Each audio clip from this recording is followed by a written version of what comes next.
नमस्कार दोस्तों, स्वागत है आप सभी का आपके अपने इस YouTube चैनल बाय एमडी धीवर पर। सो दोस्तों, आज का जो हमारा क्लास होने वाला है वो क्लास नंबर 11वां होने वाला है। और आज की क्लास का जो हमारा विषय रहने वाला है वो सामान्य ज्ञान, जिसे आप लोग जीके के नाम से जानते हो। और आज की क्लास का जो हमारा टॉपिक रहने वाला है वो एनसीएफ 2005 मतलब नेशनल करिकुलम फ्रेमवर्क 2005 और ऑपरेशनल ब्लैक बोर्ड के बारे में जानेंगे। और ये जो आप लोग का जो टॉपिक है ना, वो आप लोग का सामान्य ज्ञान का जो टॉपिक है उसी में से अंदर से लिया गया है, ठीक है। जिसका जो एक बहुत बड़ा टॉपिक था ना, मैंने आप लोग को बताया था कि जिसका टॉपिक है वो खेल और शिक्षा, योग शिक्षा और मूल्य शिक्षा पर बहुत बड़ा टॉपिक दिया था और हर साल इसमें से क्वेश्चन पूछा जाता है। तो उन्हीं में से ना एनसीएफ 2005 को लिया हूँ और ऑपरेशनल ब्लैक बोर्ड को आप लोगों को बहुत सरल तरीके से समझाऊंगा। तो सबसे पहला हम लोग क्या करेंगे, थोड़े से मैं आप लोग को एनसीएफ 2005 का थ्योरी पढ़ाऊंगा और उसके बाद ऑपरेशनल ब्लैक बोर्ड क्या है उसके बारे में थोड़ा सा थ्योरी में आप लोग को पढ़ाऊंगा। और उसके बाद टोटल हम लोग 15 से 20 ना एमसीक्यू करेंगे, क्योंकि अगर मैं आप लोगों को ना केवल एमसीक्यू करा करके चला जाऊँ ना, तो ये पढ़ने का एक सही तरीका नहीं होगा। सही तरीका ये होना चाहिए कि पहले मैं आप लोग को थोड़े से कॉन्सेप्ट को आप लोग का क्लियर करूँगा, मतलब थोड़ी सी थ्योरी आप लोग को बताऊँगा।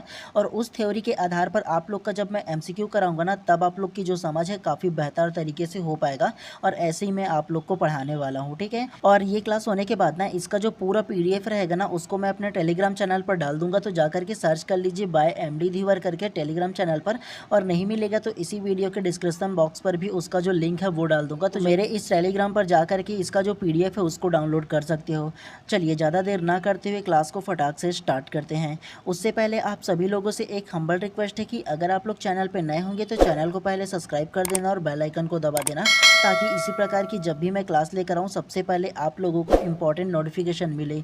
तो इसलिए ज़्यादा जरूरी कि आप चैनल को सब्सक्राइब कर दो। तो चलिए ज़्यादा देर ना करते हुए ना हम लोग सबसे पहला ना मैं आप लोग को थोड़ा सा आप लोग को ना ऑपरेशनल ब्लैक बोर्ड के बारे में थोड़ा सा हम लोग थ्योरी पढ़ लेते हैं। तो सबसे पहला जो टॉपिक है उसको देखो, ऑपरेशनल ब्लैक बोर्ड के बारे में। तो ध्यान से आप लोग सुनिएगा, ठीक है। साथ में पढ़ोगे तो अच्छी बात है, लेकिन ट्राई करो कि आप लोग ध्यानपूर्वक सुनो, ठीक है। मैं पढ़ देता हूँ आप लोग के लिए। तो चलिए ध्यान से पढ़ते हैं। 7वीं पंचवर्षीय योजना के दौरान ब्लैक बोर्ड अभियान योजना देश के प्राथमिक विद्यालयों में मौजूद मानव संसाधन और भौतिक संसाधन में सुधार के लिए 1987-88 में शुरू की गई थी। हर प्राथमिक विद्यालय में 2 बड़े कमरों में कम से कम 2 शिक्षकों और जरूरी शिक्षण सामग्री की व्यवस्था करना इस योजना का मुख्य अंग है। इस योजना को 2002-03 से सर्व शिक्षा अभियान में मिला दिया गया। हालांकि योजना आयोग के निर्णय के अनुसार विशेष मामले के तौर पर पूर्वोत्तर राज्य में ब्लैक बोर्ड अभियान योजना को 10वीं पंचवर्षीय योजना में भी जारी रखा गया और शिक्षकों के वेतन की व्यवस्था की गई। यह राशि एसएमए कोष में आएगी, जिसे केंद्र और राज्य सरकार 75:25 के अनुसार वहन करेगी। मतलब 75% केंद्र सरकार करेगी और 25% जो है ना वो राज्य सरकार वहन करेगी, ये जो कोष है उसमें से। तो अगर मैं आप लोगों को ना ये जो ऑपरेशन ब्लैक बोर्ड है ना उसको अगर थोड़े से सरल तरीके से समझाऊँ ना, तो ऑपरेशन ब्लैक बोर्ड जो है ना वो 1987-88 में आया, ये याद रखना है आप लोगों को। और उसके अलावा ये जो ऑपरेशन ब्लैक बोर्ड जो है ना उसका मुख्य उद्देश्य जो था ना, वो प्राथमिक विद्यालय या माध्यमिक विद्यालय में ना जो शिक्षण से संबंधित विभिन्न प्रकार के इंस्ट्रूमेंट है, मतलब सामग्री है ना, तो उसकी व्यवस्था करना, ये जो ऑपरेशन ब्लैक बोर्ड है उसका उद्देश्य है।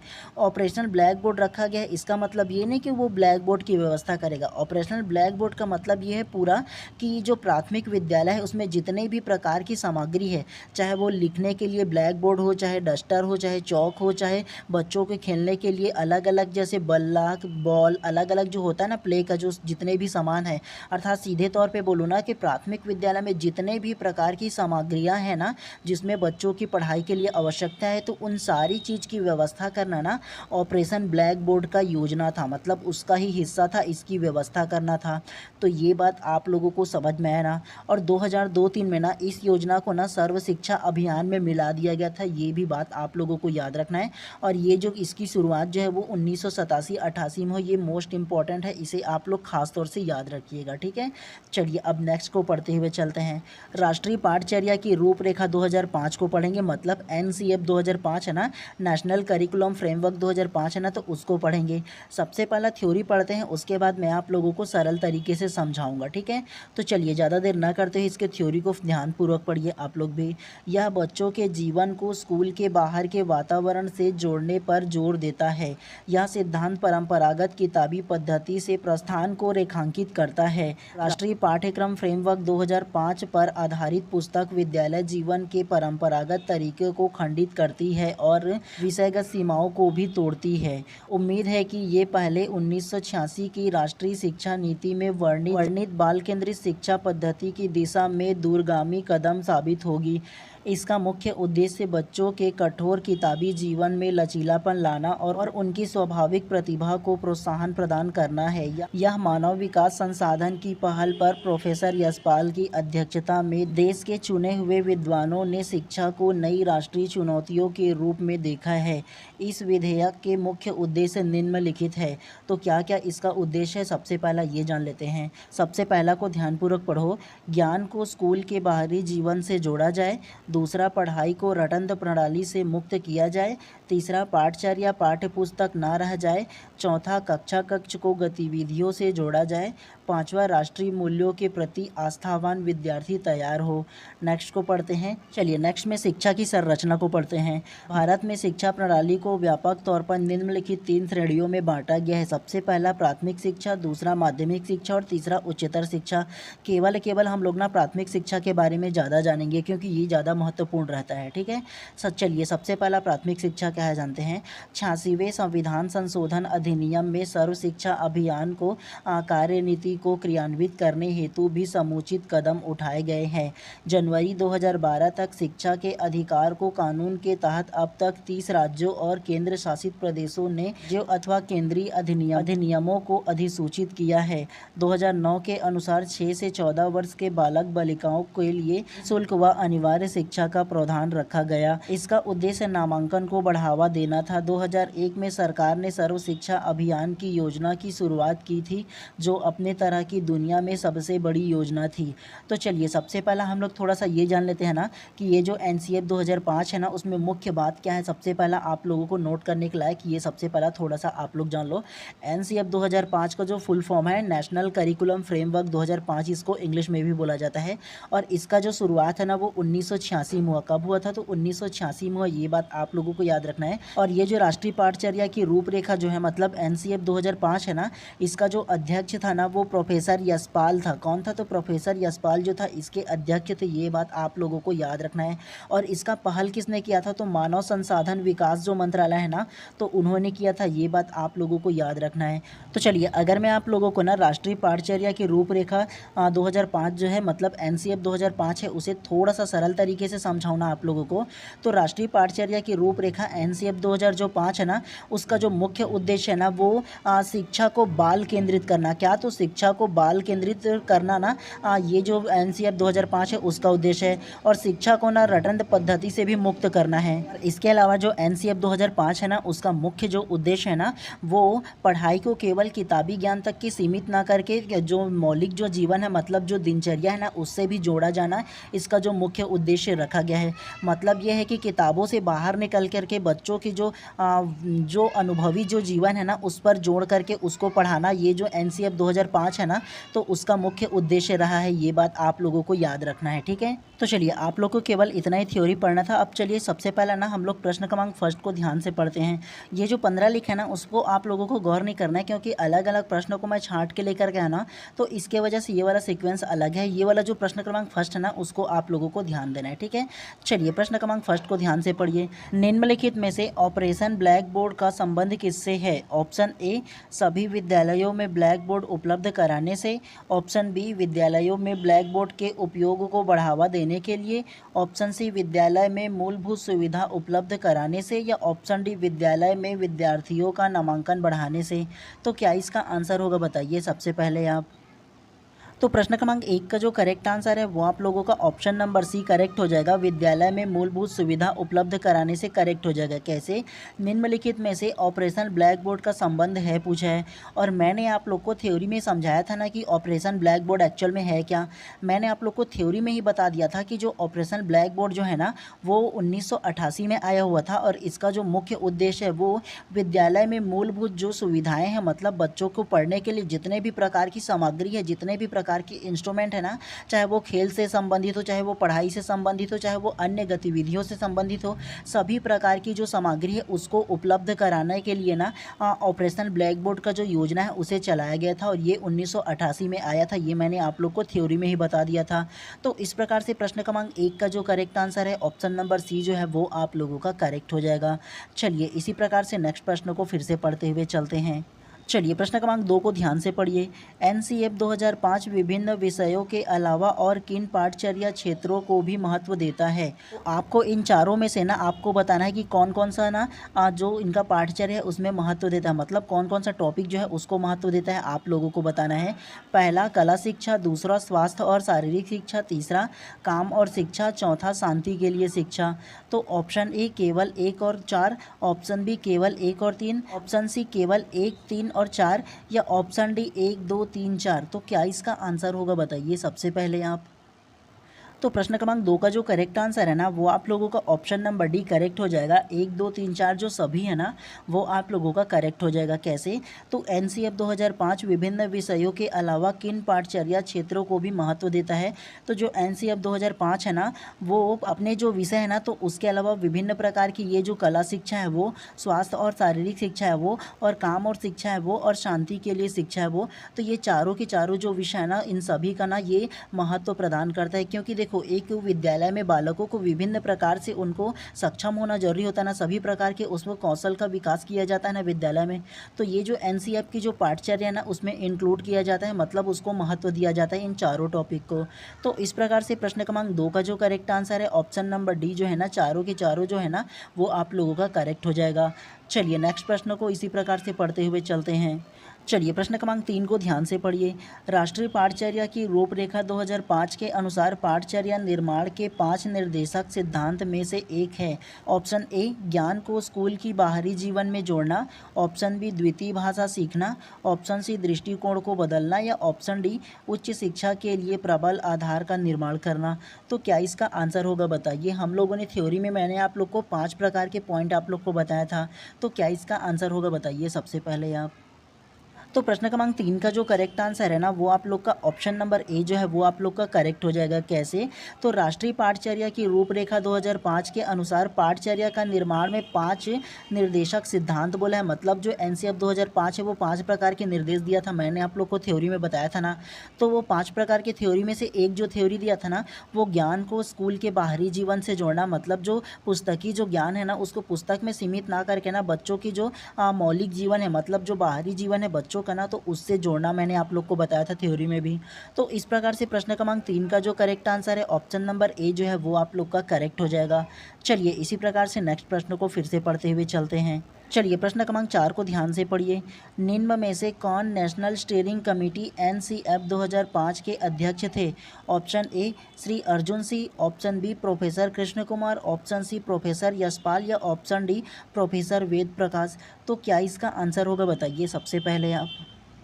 तो प्रश्न क्रमांक 4 का जो करेक्ट आंसर है वो आप लोगों का ऑप्शन नंबर सी जो है वो आप लोग का करेक्ट हो जाएगा, प्रोफेसर यशपाल। कैसे? तो निम्न में से कौन सा नेशनल स्टीयरिंग कमेटी एनसीएफ 2005 के अध्यक्ष थे? तो मैंने आप लोगों को थ्योरी में ही आप लोग को बता दिया था, नोट करने के लिए बोला था कि जो एनसीएफ 2005 है ना उसका अध्यक्ष कौन था, बताया था आप लोग को प्रोफेसर यशपाल को नोट करने के लिए बोला था ना इसके अध्यक्ष के बारे में।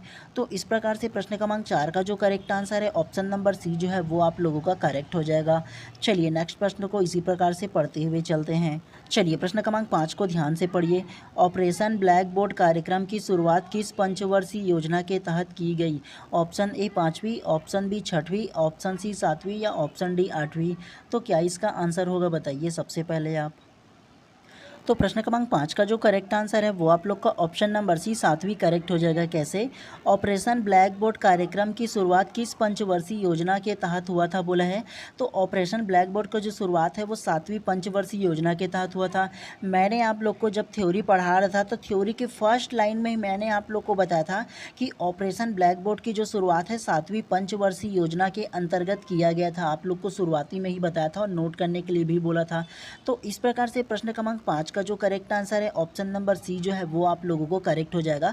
और ये जो 7वीं पंचवर्षीय योजना में जो ऑपरेशन ब्लैक बोर्ड जो स्टार्ट हुआ था ना, वो कंटिन्यू 10वीं पंचवर्षीय योजना तक की भी चलाया गया था, ये मैंने आप लोग को बताया था ना, है ना। तो इस प्रकार से प्रश्न क्रमांक 5 का करेक्ट आंसर क्या होगा, ऑप्शन नंबर सी 7वीं पंचवर्षीय योजना करेक्ट हो जाएगा। ये आप लोगों को याद रखना है, ऐसे फैक्चुअल प्रश्न हमेशा पूछे जाते हैं। चलिए प्रश्न क्रमांक 6 को ध्यान से पढ़िए। ऑपरेशन ब्लैक बोर्ड कार्यक्रम किसके लिए है? ऑप्शन ए प्राथमिक स्कूल के लिए, ऑप्शन बी माध्यमिक स्कूल के लिए, ऑप्शन सी मिडिल स्कूल के लिए या ऑप्शन डी सभी स्कूल के लिए। तो क्या इसका आंसर होगा बताइए सबसे पहले आप। तो प्रश्न क्रमांक 6 का जो करेक्ट आंसर है ना, वो आप लोग का ऑप्शन नंबर ए प्राथमिक स्कूल के लिए करेक्ट हो जाएगा। कैसे? तो ऑपरेशन ब्लैक बोर्ड कार्यक्रम किसके लिए किया गया था बोला है, तो ऑपरेशन जो ब्लैक बोर्ड कार्यक्रम है ना, वो मुख्यतः प्राथमिक स्कूल के लिए किया गया था।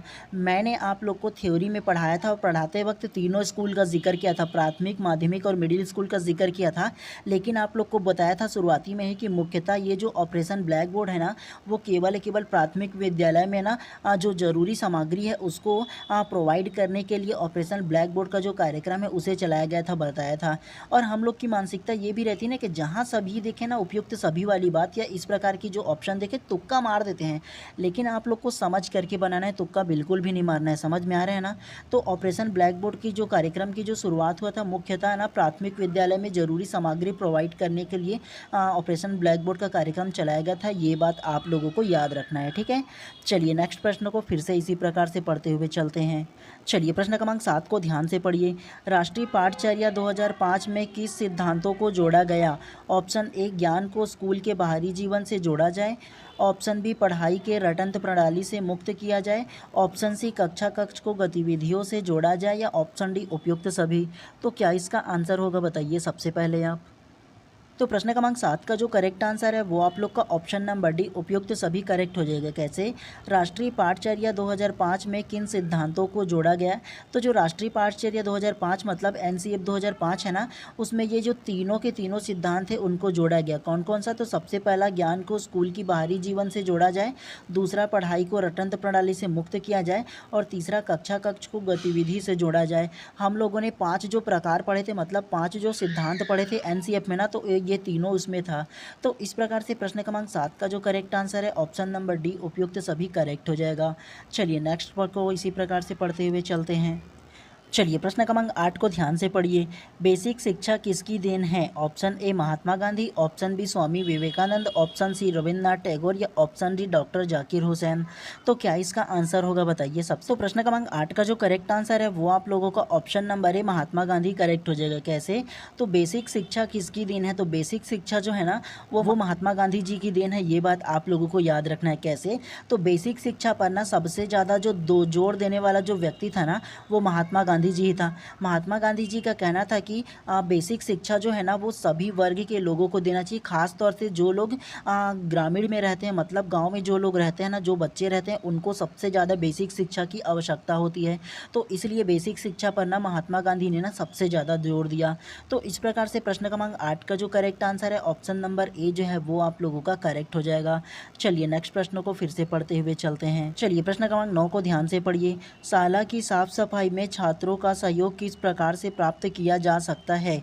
ऑप्शन ए उनसे सफाई करवाकर, ऑप्शन बी उन्हें कचरा करने से रोककर या ऑप्शन सी उन्हें अनुशासित करके या ऑप्शन डी उन्हें गंदगी से दूर करके। तो क्या इसका आंसर होगा बताइए सबसे पहले आप। तो प्रश्न क्रमांक 9 का जो करेक्ट आंसर है ना वो आप लोगों का ऑप्शन नंबर सी उन्हें अनुशासित करके करेक्ट हो जाएगा। कैसे?